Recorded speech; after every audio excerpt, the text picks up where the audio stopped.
अभी बिहार चुनाव 2025 चल रहा है और इलेक्शन कमीशन के द्वारा आचार संहिता लागू कर दिया गया है। तो जानते हैं कि क्या है आचार संहिता और जनता पर इसका क्या असर पड़ेगा।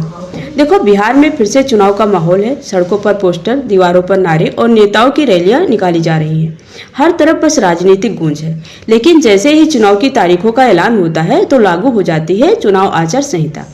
अब क्या है और जनता के लिए इसका क्या मतलब होता है, तो चलिए जानते हैं। आचार संहिता यानी मॉडल कोड ऑफ कंडक्ट यानी MCC चुनाव आयोग द्वारा तय किए गए वो नियम हैं जिनका पालन सभी राजनीतिक दलों, उम्मीदवारों और सरकारी कर्मचारियों को करना होता है।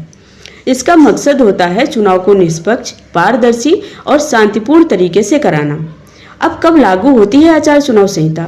जैसे ही चुनाव की तारीखों का ऐलान होता है उसी दिन से आचार संहिता लागू कर दी जाती है और ये तब तक लागू रहती है जब तक नतीजे घोषित नहीं हो जाते।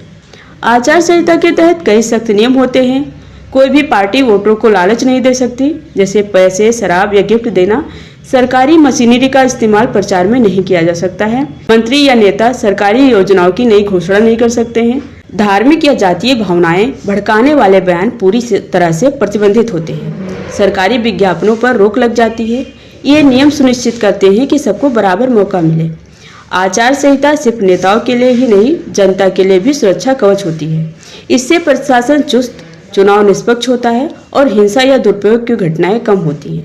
अगर कोई नियम तोड़ता है तो चुनाव आयोग तुरंत कार्रवाई कर सकता है। बिहार में भी इस बार चुनाव आयोग ने सख्त निगरानी रखी है। हर जिले में फ्लाइंग स्क्वाड और निगरानी टीमें सक्रिय हैं। सोशल मीडिया पर गलत जानकारी फैलाने वालों पर नजर रखी जा रही है। मतदान से पहले और बाद में सुरक्षा व्यवस्था पूरी तरह से पुख्ता की जा रही है। आचार संहिता चुनाव की रीढ़ है। अगर सब इसका पालन करें तो लोकतंत्र और मजबूत बनता है। इसलिए इस चुनाव में सिर्फ वोट दीजिए पर नियमों का सम्मान भी कीजिए। धन्यवाद।